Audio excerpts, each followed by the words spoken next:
Good morning সকলকে। আমি পলির সংসারে তোমাদের সকলের স্বাগত। আর এই যে দেখো সকালবেলা তোমাদেরকে একটু বাইরেটা দেখিয়ে দিলাম, দেখছো না ঘরে কি বাইরেটা কি সুন্দর ঝড়ের মতো হাওয়া দিচ্ছে, সকাল থেকে রোজই দেয় আর ভিতরে কোনো হাওয়া নেই। আর এই যে সকালবেলা আমি জানলা দরজা সব পোছাপুছি করতে শুরু করে দিয়েছি। আমার সকালবেলার কাজের মধ্যে ঝাঁটটা দিয়ে তারপরে এই সব কাজে লেগে গেছি। সব ঘরে জানলা দরজা সব যা ছিল পোছাপুছি করে নিয়ে একটু শ্যাম্পু দিয়ে কলিং দিয়ে তো সবসময় পোছাই হয়, কিন্তু শ্যাম্পু দিয়ে মাঝে মাঝে ফ্রিজ টিজ বা সব ঘরের জিনিসপত্র পুছলে আরো সুন্দর বেশ হয়ে যায়। আর ওই জন্য শ্যাম্পু দিয়ে সবকিছু পুছে নিয়েছিলাম। তারপরে তোমাদেরকে আর কিছু দেখাতে পারিনি, এই যে ঠাকুরের কাজটা। হ্যালো বন্ধুরা, আমি পলি সংসারে তোমাদের সকলের স্বাগত। আশা করি তোমরা সকলে ভালো আছো, আমিও ভালো খারাপ সবই আছি। ভিডিওটা তার আগে থেকে সকাল থেকে স্টার্ট করেছিলাম, কিন্তু কথা বলতে পারিনি। এখন থেকে কথা মানে আমি ইন্ট্রো দিলাম, তোমাদের সামনে এলাম। আর হচ্ছে যে এখন কটা বাজে, 1:10-15 রকম বাজে, না একটু দেখে নিই তবু। 1:15 বাজে। আমি এখন রান্না করছি। আর আমার অবস্থা দেখো, সকাল থেকে ঘেমে যে সকালবেলা তোমাদের সাথে কী আর দেখাবো। যতটা টুকিটাকি একটু কাজ করছিলাম, আজকে কাজ করতে করতে চান করে বেরোলাম 12টা কাজ ছেড়ে। তারপরে 12টা বেরোলাম, বেরিয়ে ঠাকুরের কাজটা পরিষ্কার করছিলাম, করে পুজো হয়নি কতদিন। আর ঠাকুরের কাজটা পরিষ্কার করলাম, পরিষ্কার করে আর হচ্ছে যে 12টা 12:30 বেজে গেল। তারপরে ভাবলাম আর মানে পরিষ্কার হাফ হয়েছিল, হাফ হয়নি। ভাবলাম যে আর পুজো টুজো করতে পারবো না, পুজো করতে গেলে অনেক দেরি হয়ে যাবে। মানে এখনও ঠাকুরের বাসনগুলো মাজিনি, দেখবে তোমাদেরকে দেখাই। শুধু ঠাকুরের কাজটা পরিষ্কার করেছি, তখন 12:30 বাজে। ভাবলাম আর সময় নষ্ট করবো না, আবার রান্না করতে হবে। তোমাদের দাদাভাই মাছ এনেছিল আর সকালবেলা সবজি টবজি সব নিয়ে এসেছিলো, কিছুই তোমাদের সাথে দেখাতে পারিনি, কেননা আমি এতটাই সকালবেলা ব্যস্ত ছিলাম যে বলার নয়। ঘর পরিষ্কার করেছি সব, সকাল থেকে উঠে ঝুল ছাড়লাম, জানলা দরজাগুলো পুছলাম সাবান দিয়ে, তারপরে সব জিনিসপত্রগুলো শ্যাম্পু জল করে পুছলাম, ঘরের যাবতীয় জিনিস সব পুছেছি। তারপরে ঘর পুছলাম বসে বসে, খাটের নিচে পরিষ্কার করলাম, করতে কত দেরি। তারপর বাথরুমে গেলাম, শ্যাম্পু করে বাথরুম পরিষ্কার এসব করতে দেখো না চান করে বেরোলাম 12টায়। পুজোর ঠাকুরের কাজটা শুধু পরিষ্কার করেছি, ঠাকুরগুলো নামিয়ে ঝেড়ে পুছে কাপড়গুলো পেতে ঠাকুরকে ড্রেসটা চেঞ্জ করে দিয়েছি। তাতেই 12:30 বেজে গেল। আর ঠাকুরের বাসন মেজে পুজো করতে 1টা বেজে যেত। ওই জন্য ভাবলাম যে না, আজকে আর করবো না, কাল বৃহস্পতিবার, আজকে ঠাকুরের বাসনগুলো মেজে রেখে দেবো, কাল থেকেই পুজো করবো। এই যে রান্না বান্না হয়ে গেছে, গ্যাস ট্যাস পুছেও নিচ্ছি। গরমের অত্যাচারে আর কি তোমাদের সাথে শেয়ার করব, কিছু শেয়ার করে উঠতেই পারিনি। তাই জন্যে মানে এমনি গ্যাস পোছার এগুলোই সব দেখিয়ে দিচ্ছি। আমি কথা বলতে আটকে গেলাম।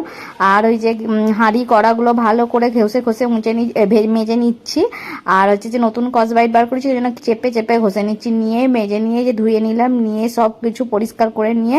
আর আমি তো গরমে তারপরে ঘেমে বাস্ট হয়ে যাওয়ার খাপ। আর দেখতেই পাচ্ছ আমি এখানে কথা বলেছিলাম, কিন্তু ফ্যান চলছে বলে আর ভয়েসটা দিতে হলো আমাকে। আর মাথার যন্ত্রণায় ছেড়ে যাচ্ছে, সেটাই বলছি। এই যে মাছের ঝোল করেছি, আর শাক ভাজা আর কুঁদরি আলু ভাজাটা, আর ছেলের জন্য মাছ ভাজা আছে, এই যে লেবু আছে, এইসবই আছে। আর এইসব খেয়ে দিয়ে তোমাদের দাদাভাই অনেকটা দেরিতে এসেছে, 2:45-এর বেশিতে ওরকম এসেছে। আর এই যে আমি এখন জামা কাপড়গুলো গোছাচ্ছি, গুছিয়ে নিয়ে তারপরে ছেলের বই, দেখো না কটা বাজে পিছন দিকে ঘড়িতে দেখতে পাবে। আর ছেলের বই খাতাগুলো সব গুছিয়ে নিচ্ছি। নিয়ে এই যে দেখো বিকালবেলা ছেলেকে টিউশন পাঠিয়ে দেওয়ার পর দেখি একটা হনুমান এসেছে এখানে, সেটাই দেখছিলাম, দাঁড়িয়ে তোমাদের সাথেও শেয়ার করলাম। হ্যালো বন্ধুরা, এই যে বিকেলবেলা এখন একটু ছাদে এসেছি। যা গরম আর কি বলি, সেই আগের মতো ফের গরম পড়েছে। সেই ঘুরে ফিরে সেই একই গরম, বৃষ্টিও নেই, কিছু নেই, এত গরম করছে সারাদিন। আজকে খেটে গম ভেঙে গেল। আর তারপরে ঘামে মানে এমন অবস্থা হয়েছিল। দুপুরবেলা তো গা ধুলাম তখন 2:30টার সময়, 2:15 ওরকম সময়। তারপরে এমন মাথার যন্ত্রণায় মরে গেছি পুরো একবারে। দুপুরবেলা ঘুমাতেও পারলাম না, শুলাম 4টার সময়, ঘুমও হলো না, কিছু নয়, শুলাম বেকার। ভয় লাগে, চোখ চারিদিকে ঘুরছে মনের ভয়েতে, যদি চলে আসে ছাদেতে। আর একবারে আসলে না, অনেকগুলো দঙ্গল বেঁধে আসে, তো ভয় লাগছে। ওই জন্যে এই গাছটা আছে সামনে, গাছের থাকে। আর হচ্ছে যে যেটা বলছিলাম, মাথার যন্ত্রণায় মরে গেছি পুরো, এমন কষ্ট হচ্ছিল। সে দুপুরবেলা ঘুমালাম না, 4টার সময় শুলাম, 4টার সময় শুয়ে আবার 4:30টায় ঘুম হয়। আর শুনলাম ছেলেটা এত বদমাইশি করছে, কিছুতেই ঘুমাতে আর দিচ্ছে না। আর ওকে টিউশন পাঠিয়ে দিয়ে ঘরের সমস্ত কাজ সেরে এই এখন বাজে কটা জানো না, 5:30 বেশি হয়ে গেছে। এখন একটু ছাদে এলাম। আর চলো এখানে একটু ছাদ থেকে একটু গল্প করে তারপর নিচে চলে যাবো। অনন্য আসলে এখনও আসলে গল্প করে নিচে চলে যাবো।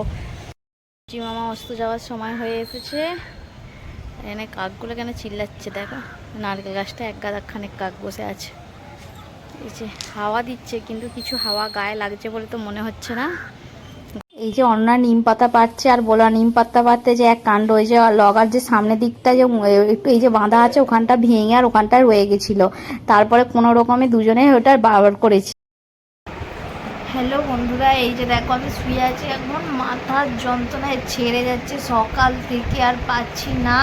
ফ্যান চলছে কিন্তু কিছু করার নেই, জানি আওয়াজ হবে, তাতেও আমি বলছি এত মাথার যন্ত্রণা হচ্ছে। তোমাদের দাদাভাইকে বলেছি ছেলেকে যখন টিউশন থেকে ছাড়তে আসবে আমার জন্য একটা মাথার যন্ত্রণার ওষুধ আনতে। আমার প্যারাসিটামল খেলে কমবে না, আমাকে মাথার যন্ত্রণার জন্যই আলাদা ওষুধ খেতে হবে, নাহলে আমি পাচ্ছি না থাকতে। মাথা পুরো এই জায়গাটা পুরো যন্ত্রণা পুরো ছিঁড়ে খেয়ে নিচ্ছে এমন। রান্নাবান্না করতে উঠেছি 10:15 বেজে গেছে। এত গরমে উঠবো করে উঠতে পারছি না, যেন মনে হচ্ছে সবচেয়ে বড় যুদ্ধ হতে লেগেছি। যেটা হচ্ছে রান্নাঘরে আসা সবচেয়ে বড় কাজ পৃথিবীর, মনে হয় এখন কষ্টকর কাজ হচ্ছে আর ভয়ের কাজ হচ্ছে, সেটা হচ্ছে রান্না করা। এত কষ্ট হচ্ছে কী করে রান্না করবো জানি না, মাথার যন্ত্রণায় উল্টো পড়েছিলাম এতক্ষণ, এই হিসাবে উঠলাম, উঠে রান্নাঘরে এসেছি, কড়াইটা সিদ্ধ বসিয়েছি। কী রান্না হচ্ছে ওদের সাথে অবশ্যই শেয়ার করবো। তার আগে চলো ডিমটা নিয়ে এসেছি, ওখানে ডিমটাকে ডাব্বার মধ্যে সব রাখি। এই যে ডিমের ট্রেটা ওরা দুজনে যখন সন্ধ্যেবেলা এলো তখন নিয়ে এলো, আমি নিয়ে এসে এবার উঠেছি, উঠে ভাবলাম যে সব ঢালাঢালি করে নিই। আর এই যে ডিপেগুলো ধুয়ে রেখেছিলাম, চানাচুরের ডিপে, দুধের ডিপে, কড়াইয়ের ডিপে, এই সব নানান ডিপের তো আমার শেষ নেই। আর রাজ্যের ডিপে সেটাই তোমাদেরকে বলছিলাম, কিন্তু কারণবশত ভয়েসটা আমাকে দিতে বন্ধ করতে হলো আর মুখে ভয়েস দিতে হলো। আর এই যে দেখো ডিমের এটাকে খুলে নিলাম, নিয়ে তারপর এই গেটটাকে খোলার চেষ্টা করছিলাম কিন্তু খুলতে পারলাম না। তারপর ডিমগুলো সব একটা করে ভালো করে গুছিয়ে নিলাম, নিয়ে এবার এই যে ডিমগুলো সব ফ্রিজে ঢোকাবো। ফ্রিজে ঢুকিয়ে দিয়ে ঢোকাতে যে আবার একটা গন্ডগোল, ঠকাং করে ঢুকে গেল একটা ডিম। যাই হোক আমি দেখলাম যে ফেটেছে কিনা, দেখলাম না ফাটেনি।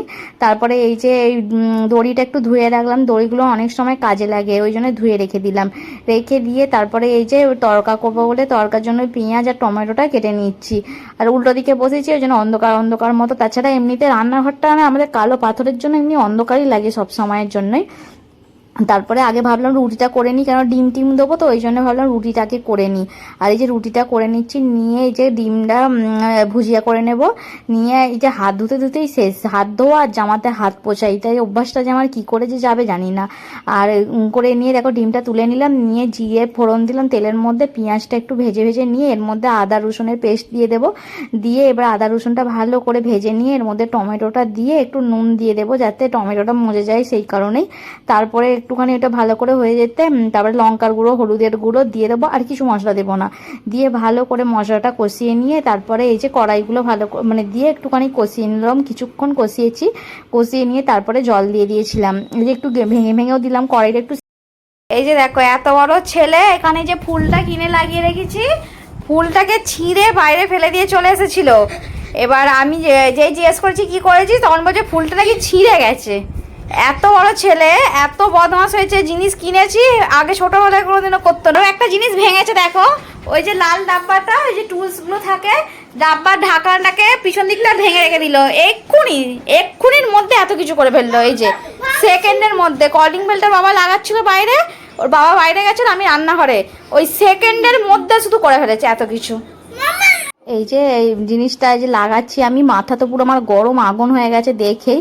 আর তারপরে এবার চলে এলাম রান্নাঘরে, ওটা লাগিয়ে ছেলের উপর চিল্লামিল্লি করে চলে এলাম। আর ও বেকারই কাঁদছে কিছু, আমি শুধু চিল্লেছি আর কিছুই বলিনি।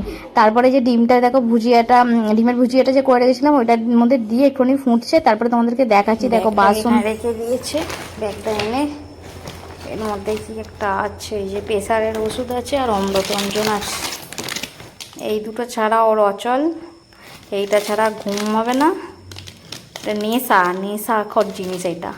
আর এই যে প্রেসারের ওষুধ ওর, তুলে রাখি, এগুলো গুছিয়ে রাখি। সবই তো আমার রাত্রিবেলা যতটা পারি করে রেখে শুই, আবার সকালবেলা উঠে ডিউটি শুরু হবে।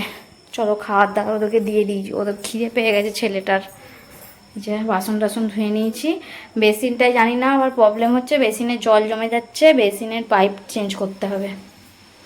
এই যে দেরি হয়ে যাচ্ছিল বলে তোমার দাদাভাই বললো আগে খেয়ে নাও, তারপরে যেখানে যা পরিষ্কার করা করবে। বা আমি বললাম তো বেসিনেতে প্রবলেম হচ্ছিল।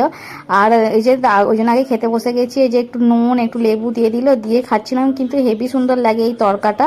তোমরা কে কে খেয়েছো অবশ্যই বলবে। আর যে খাওয়া দাওয়া হয়ে গেছে, বাসনপত্র সব গোছাগুছি তোলাতুলি করলাম, করে নিয়ে খাওয়া হলে রোজকার যেরকম ওখানটা পোছাপুছি করতে হয় সেই পোছাপুছি করে নিলাম। নিয়ে এবার এই যে এসে সব বাসনগুলো খেয়ে দিয়ে সব ধুয়ে নিয়েছিলাম, নিয়ে আবার এই সব গুছিয়ে রাখছি। মানে যতই কাজ সারি জীবনে মানে কাজ আর শেষ হবে না, এরকম অবস্থা। বন্ধুরা এই যে এখন 11:15 বাজে, আর আমি ভিডিওটা করতে পারছি না। আমি ভিডিওটা এখানেই শেষ করছি। এখনো আমার কাজে ভর্তি হয়েছে, আমি জানি না আমার কি চলছে এখন। এক তো আজকে কাজের পুরো বাড়া হয়ে গেল।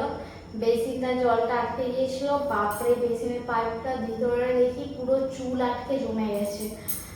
মানে এই যে খেয়ে দিয়ে যে সব ধোয়াধুয়ি হচ্ছে, তার মধ্যে তো চুল তো রাজ্যের চুল, শুধু ঘরে যেখানে দেখবে শুধু চুল আর চুল। মাথায় মানে আমার এত চুল নেই যে এই চুল মানে ঘরে চারিদিকে ভর্তি হয়ে আছে। আর হচ্ছে যে আটকে গিয়েছিল, যেই টেনে দিয়েছে তোমার দাদা গিয়েছিল হরাস করে পুরো জলে ভর্তি। রান্নাঘরটা আমার পরিষ্কার করতে আমার জীবন বেরিয়ে গেল। এখন আর ড্রেসটা আমি চেঞ্জ করবো, দেখো আমার জামাটা কি অবস্থা, ঘামে ঢেকে গেছে আর হাত কিছু কিছু অবস্থা এরকম হয়ে গেছে। আর মাথার যন্ত্রণাটা কমেছিল, ওষুধ খেলাম, তারপরে আবার মাথার যন্ত্রণা আরম্ভ হয়ে গেছে। আপাতত এখানের কাজটা কিছুটা সেরেছি, এখনো ভিতরে যাই, ভিতরে এখন টুকিটাকি কাজ আছে, শুতে শুতে 12টা পার হয়ে যাবে আজকে। আর আমি ভিডিওটা আমি এখানেই শেষ করছি। ভালো লাগলে অবশ্যই লাইক কমেন্ট শেয়ার সাবস্ক্রাইব করো। চলো আজকের মতো বাই, দেখা হবে নতুন আরও একটি ভিডিওতে। তোমরা সকলে ভালো থেকো, সুস্থ থেকো। জয় জগন্নাথ।